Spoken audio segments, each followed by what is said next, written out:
That's how the mechanics of the universe works. Absolutely. So true. Each and every one of us healing and purifying our own consciousness. It's our soul's mission is to get it out in the world. Being connected to nature, being connected with yourself. And to know that we're all one. Yes, yes.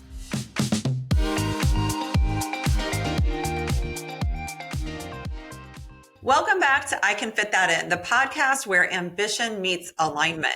I'm your host, Erin Coupe, and with me today is someone who lives and breathes the intersection of human potential, consciousness, and creative expression.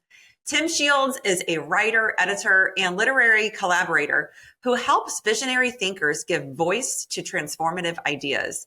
You may know some of his work through collaborations with renowned thought leaders like Dr. Joe Dispenza and Dr. Zach Bush. Behind the scenes, Tim has become a trusted bridge between science and storytelling, helping global changemakers articulate concepts that shift paradigms and open minds. His debut novel, A Curious Year and the Great Vivarium Experiment, is a captivating blend of magical realism, spiritual awakening, and travel memoir. And his next book, Dream Tethering, 13 Keys to Creating the Life of Your Dreams, offers a grounded yet expansive framework for unlocking your highest potential. Tim also hosts the Inciting Incident, a podcast exploring the pivotal moments that shape today's most inspiring visionaries. This conversation today is an invitation to think more creatively about who we are, why we're here, and what's become possible for each of us and what can become possible when we tether our dreams to action. I know that this conversation will be filled with depth, so let's just dive right in. Tim, thanks for being here. Thank you for that very generous introduction. Well, you're welcome. And I know for a fact in doing my research on you that you're not a huge fan of the super polished bios. You have a beautiful, long story, very well crafted and well written on your website about who you really are. So I'd love to start there. What do you want people to know about Tim? I guess I could sort of start with my origin story. At age 17 on maybe an accidental heroic dose of mushrooms at a Grateful Dead concert. And I had my sister's boyfriend I idolized. He was like 10 years older than me. I knew him since I was 10. He was an aspiring writer. He always told me I should keep a journal. So I started keeping a journal. Partly I started keeping a journal because of that, experience I had on mushrooms where I sort of saw past the veil. And I was like, whatever is happening in this dimension is so much bigger. I had this vision, we could say, from mushrooms. I had the dream was born to express it through writing. The inspiration came about through my sister's boyfriend. And then there was the Achilles heel. So when I was 17, my father also sort of lost our financial security. I didn't realize it completely, but there were signs, and these along with earlier childhood programs became my Achilles heel. And on the hero's journey, my new hero's journey as the evolution of consciousness, it's these things you have to overcome. It's not battles with the external world. It's confrontations. It's direct confrontations with yourself. And when you can liberate yourself, you can move to the next level of self-actualization. You can move towards the dream. Yeah. Gosh, I love that so much. It's so true.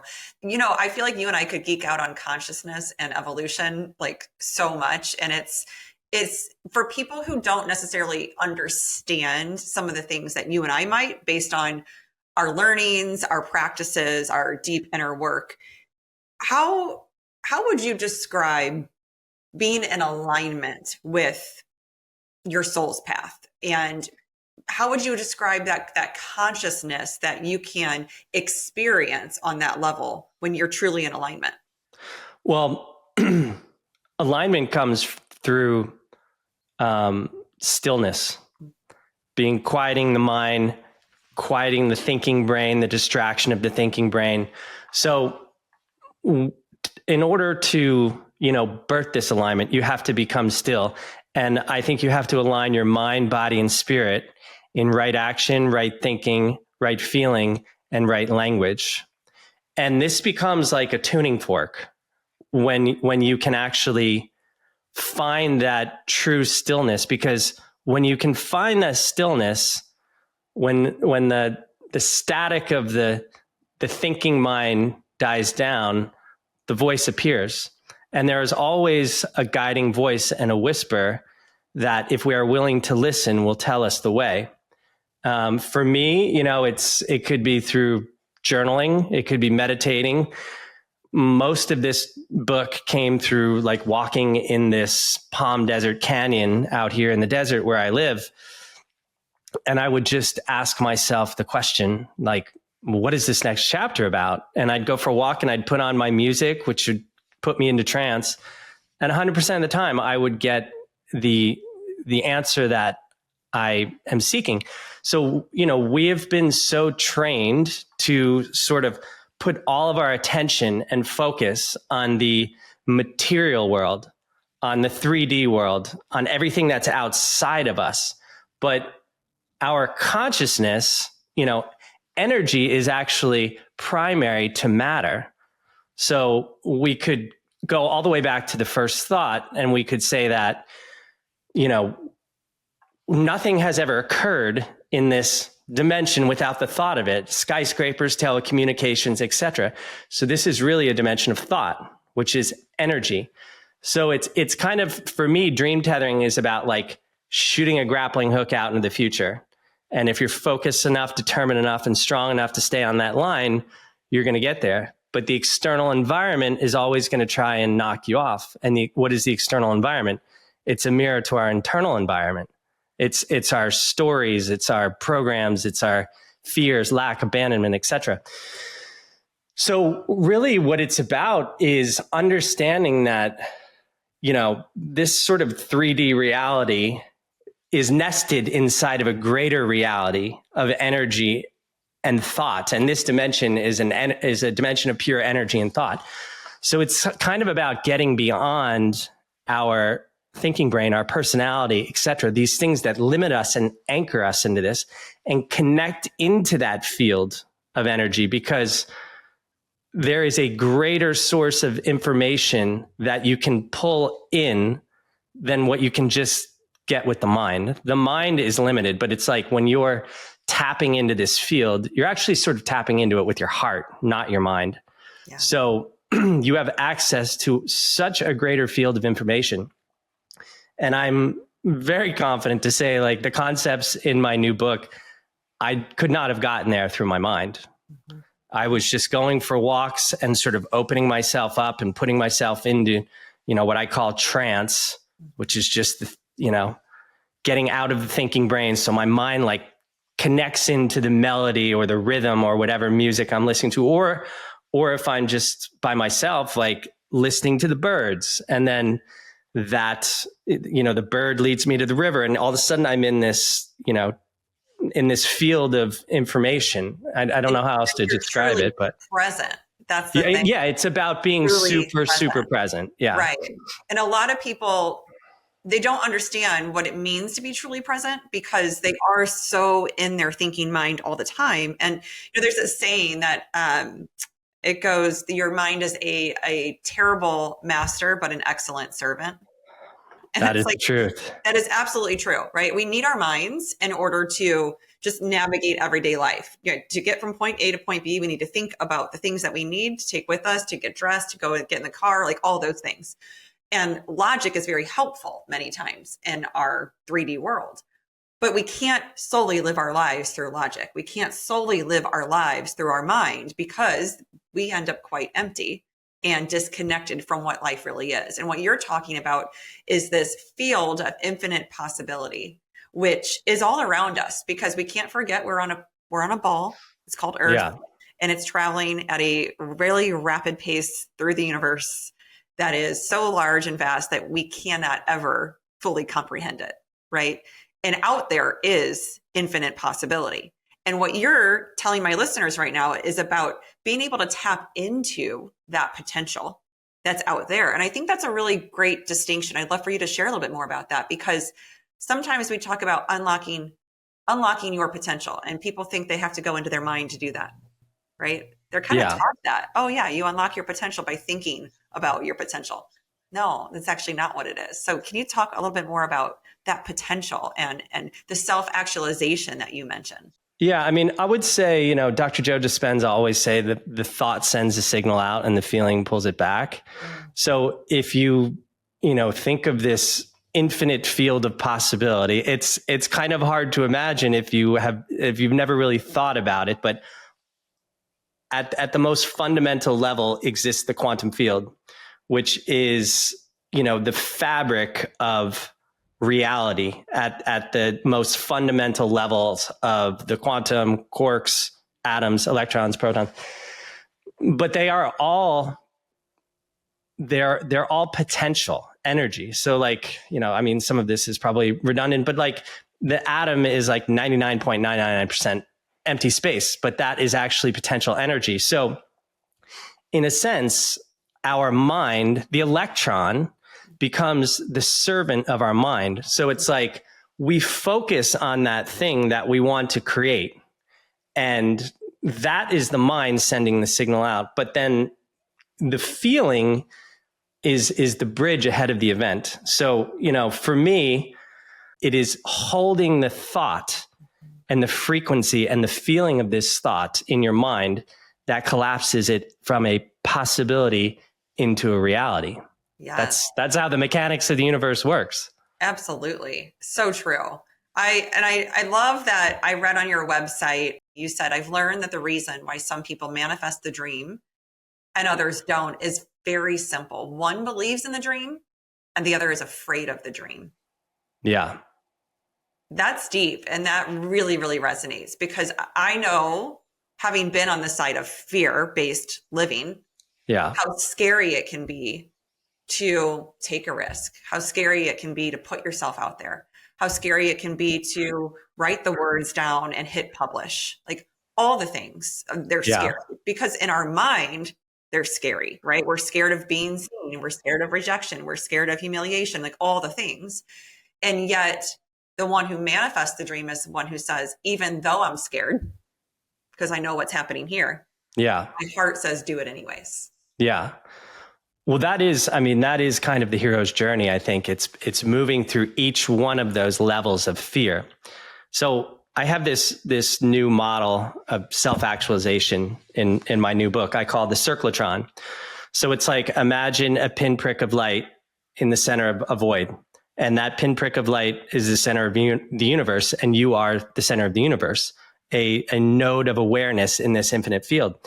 So we could say from that, either the Big Bang occurs where information goes out into, or your parents' Big Bang. So at that moment, when you as a sperm cell pierced the egg, a flash of light occurred and billions of zinc atoms went out. There was a flash of billions of zinc atoms. Now imagine those billions of zinc atoms are the billions of possibilities for your life.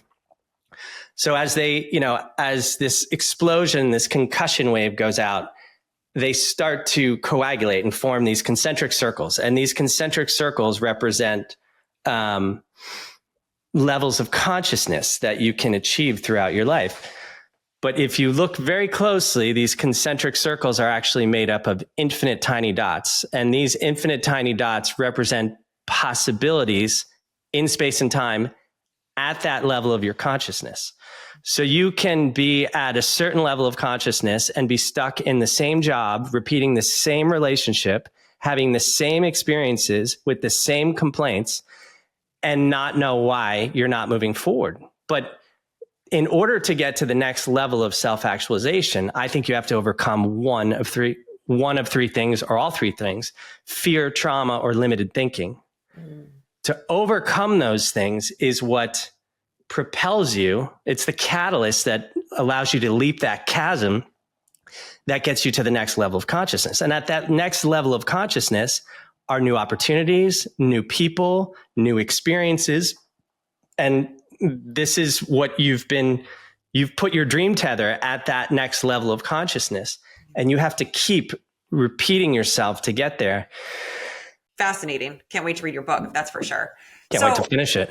Yeah, right. I know we're both on that journey right now, which is a very as we've talked about, a very isolating journey, but Yes. also very purposeful. And so it's, it's our soul's missions to get it out in the world. What would you say for you is, when you consider your own energy and what you give, through your writing, for example, which is a big part of your work, what you give in running your podcast and talking to others and sharing your messages, what would you say is something that is very draining to you in your life? And then how do you refuel yourself? I mean, obviously you've got meditation practices, but are there other rituals that you utilize in your life to stay centered and stay grounded? My practice is, every morning I sit outside and I have my coffee or my tea and I have a gratitude intention journal, and I've been keeping it since October 2010. And I just write down 5 things I'm grateful for and 5 things I want to create. And I close the book and I don't think anything more about it. I don't have any attachment to it. I started doing this after my mom passed away. And I was kind of lost, and a friend of my sister's was like, okay, I want you to do this exercise, and I was taken off to travel. And this became the story arc of my first book. And I was just writing down what I wanted to create, and it was happening. And, I just bought a one-way ticket to India, and I didn't have a plan. I didn't have a clue. My first 2 days, I was having a panic attack in this hotel room by myself in New Delhi. Like, what have I done? This is a terrible idea. But everything unfolded through my intention. And sometimes I would be grateful for what happened before it even happened. And so that's actually forms the story arc of the book, because I bought the ticket to find the story. I didn't know what the story was. My other practice is I love to be connect into nature. I mean, last week, there was probably like 5 days I didn't kind of leave the house. I was just in this, wrestling with myself in this rewrite. And I was like, I got to get the hell out of here. And I just went up there, and there's this little watering hole, and I was beneath these beautiful indigenous palm trees in California. And I mean, it was just like, they just reset my nervous system. So really, like, connecting into nature, it gets me, I mean, anything that can get me out of sort of the prison of the mind that it can become at times. Meditation is a big one. The last couple nights, trying to break bad habits, and instead of, doom scrolling or whatever, I've just laid outside and on a pool chair, and was just looking up at the stars and saying some prayers. And, it was just incredibly grounding. And then I came in and meditated. So it's like, you just have to break these, patterns that you're in. I mean, in one regard, intelligence is the ability to recognize patterns. But then on the negative side, the patterns, well, I guess that is like, recognize the negative patterns that you're in. So yeah, anything that you can do to break those patterns, I think is a strong, important ritual. Yeah. And I think that the big part about it is that people forget that they actually have a spirit, right? And they don't consider their spiritual health. They consider their mental health. They consider their physical health. I think a lot of people don't consider emotional health, although it's becoming more of a thing. It's being taught in schools now. And I like to think, a lot of the work that people like myself do with adults and, corporate executives, for example, it's like helping them understand themselves more fully so that they can understand others more fully. But the things that you're describing about being connected to nature, being connected with yourself, having this sense of peace and stillness and groundedness, if we forget about taking care of that part of ourselves, then all we're going to do is focus on the external world. And eventually that just does not feel fulfilling, right? No. So getting to a place of fulfillment, in my perspective, is also about doing something that brings you joy. And for you love to write, and you've always loved to write. And whether you're writing a book or you're writing in a journal or maybe a blog post or a social media post or whatever it is something that is a passion, or it sparks something within you. And you told us about where that started for you. You also had a career for a little while in marketing and advertising. So was that an expression of your creativity as well? Or what was that experience like for you in that career? Well, it was winter where I got laid off, and I was just meditating on, my worth and my value and getting into the advertising agency, and nothing was working. But then one day I was like, well, I think I'm going to go repot my plants. So I went to go to this store, and I'm walking home with a huge bag. I'm like walking past the garage, and this car comes in and almost hits me. And I'm like this. And the guy looks out, he's like, Tim. And I'm like, Hart? And he was the creative director on like T-Mobile and all this stuff. And he's like, what are you doing? I'm like, I don't know, repotting my plants. And he's like, well, do you need work? I was like, yeah. He's like, all right, reach out. So another long story, but that's how it happened. So I finally got into advertising. And, once you're in the door, then you can go to all these other places. And in 2015, I got the opportunity, I think late 2015, I got the opportunity to start helping Dr. Joe Dispenza with his blogs. And then, about 9 months later, somehow I had faked my way into a director role at this marketing agency. And they're like, you have to direct these accounts, like talk to them. I'm like, no, I don't really like the clients. I just want to do my own thing. I just want to do the creative work. I was probably going to get fired pretty soon. But, Dr. Joe asked me if I would help him with his latest book, Becoming Supernatural. And I was like, watch how fast I quit my job. That was kind of it. So, I think to go back to kind of what you were saying and writing and all that stuff. And I mean, I also had a band. I started kind of drawing and painting, and it's really, for me, it's about getting into that trance state where I disappear, because there is this higher form of energy that moves through me. And, I noticed, I had this conversation with a friend of mine recently, and I noticed that when I'm writing, I kind of cock my head to the right. So it's like I'm listening to this stream of information in my own voice coming through the left hemisphere of my brain, which is the logical, linear aspect. So it would make sense that it's like a voice speaking to me. There's other times where I'm up in the canyon and I get this like torrent of information, and it comes through the right hemisphere of my brain, which is the creative side of the brain. And it's just this huge like pattern of information that I'm like, oh my God. And I just like start scribbling as much as I can about it so I can capture the idea. And then when it is time to write, bring that idea to the page. And that's where I use the craft. But I describe, people talk about downloads, and I describe them in the new book as like, if you remember those mainframe computers of like the 60s, they took up like almost an entire room, and they ran on these punch cards. And the punch cards had, symbols or numbers or different types of data, punches in it that signified, kind of aspects of data. So that is kind of what I think a download is. It's like you get this whole punch card of information coming in, and it's like the brain then has to, deconstruct it. So it's like this combo of imagination, creativity, and then the brain is the processor and the decoder that has to translate this, this pattern of information that just came in specifically for you. Right. And you know what's coming up for me and listening to you say that is, years ago, I forget where I was introduced to this concept, but it's like there's a funnel above your head, and every human being has a funnel above their head. And from that funnel, what comes into that is from, the universe, right? Infinite possibility.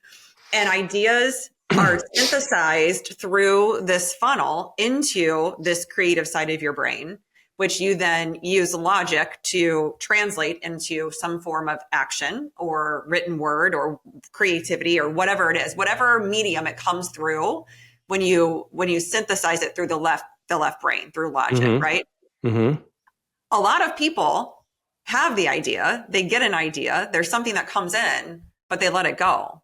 They don't write it down, they don't follow it, And guess what? It jumps to the next person. And it will just keep moving, in zeros and ones. It will just keep going until it lands, until it is taken and the program is run, right?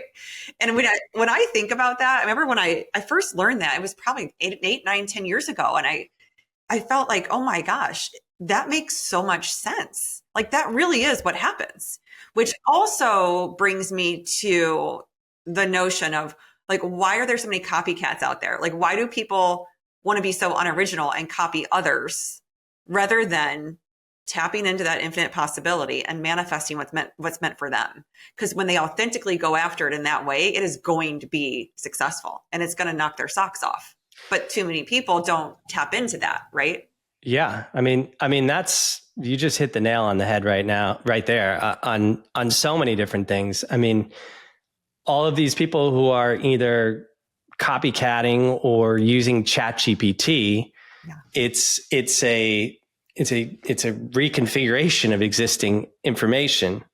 I mean, at least right now, who knows what AI will become, but what it can't do right now, or this is up to debate. I've had some conversations about this, but like it can't tap into that field of information that, is the greatest aspect of humanity. That is, our heart is the bridge between our humanity and our divinity, that field of information. Ideas also exist in the collective consciousness. So in one way, it could drop into you or you could tune into it. But you're absolutely right. Like I say in this book, if when the muse speaks, you have to pay attention, whether you're on the toilet or, driving or walking. Like I pull out my phone and I record it, or I jot it down in a notebook. Like otherwise it's completely gone. I could have 20 great ideas up on the walk. And if I don't write them down, they're gone because they happen so fast. And something else I've been kind of thinking of, and let me ask you if you've experienced this, is like, have you ever gotten these like kind of glimpses of like yourself in another time? Like they go so subtly, if you're not paying attention, underneath the conscious mind. But I think they are sort of echoes of a different timeline or a different, time or era that you were in. I don't know what they mean yet, but they are just little kind of pieces of clues. Maybe they're just like, hey, you're an infinite being. This isn't all it is. And maybe it's just we're in this time where this new information is bleeding in. And that is what is accounting for the awakening of humanity. There's a greater level of information bleeding into this dimension. Mm-hmm. So true. Yeah. I mean, I have had those glimpses, and it's like these kind of slow moments of remembering. Exactly. Yeah. And I do believe it's remembering other lifetimes, and I've been a man, I've been a woman, boy, girl, whatever I'm remembering. And I think I got my head chopped off a lot because I like to talk. So that was not good as a woman in some of these former lifetimes. But it's so true that there is this sort of unraveling that's occurring, and we have access to, in my eyes, to more than we ever have, because call it, the earth shifting into other dimensions, call it the veil thinning, whatever it is. It's, it's so big for our minds to really understand. But those of us who are on that path of true evolution of our consciousness, which everyone is, but we're aware of it. When you talk about timelines and you talk about time, what is something really important for people to grasp when you think about time? Time does not exist. Clocks exist, which measure people's lifetimes. But time, in the Hopi language, the Native American Hopi language, there is no word for time or space. It is just a continuum that exists through seasons and stories and rituals and et cetera. It is, I guess you could say, the expansion of the present moment.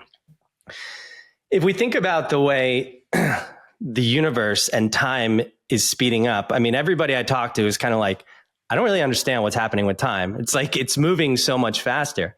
So, I think time is actually a river of information. So it's the fourth dimension. We think about these lower waves of consciousness, and we are so in it right now.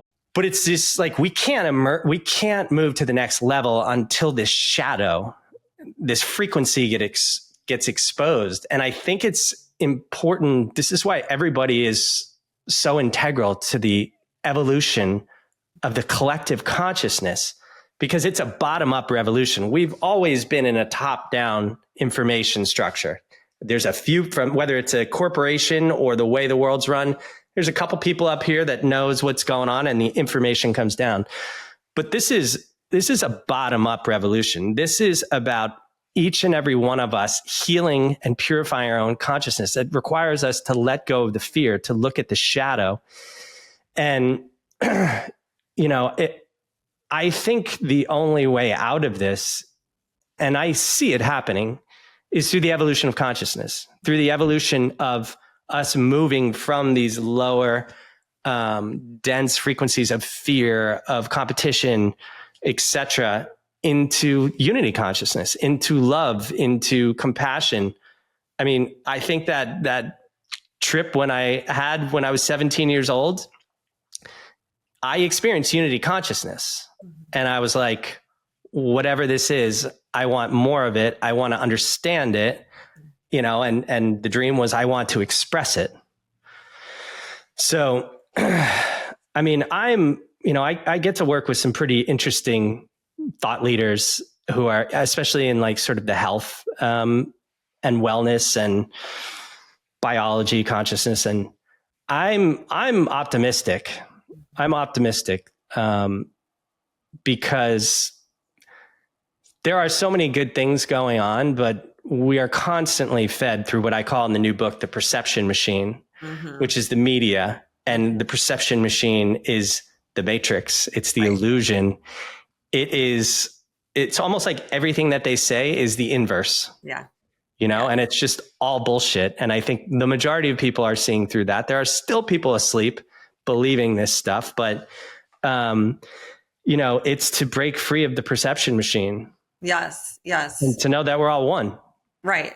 And I think, what you said about, well, first of all, mental consumption matters, right? And I think that more people are waking up to that because they're understanding that what they feed their mind is what they end up feeling and thinking about. And then it makes them behave certain ways, or it makes them, have a lack of action in their lives where they otherwise may have been motivated. And people are finding it frustrating. And that's a good thing. That's a part of their own shift.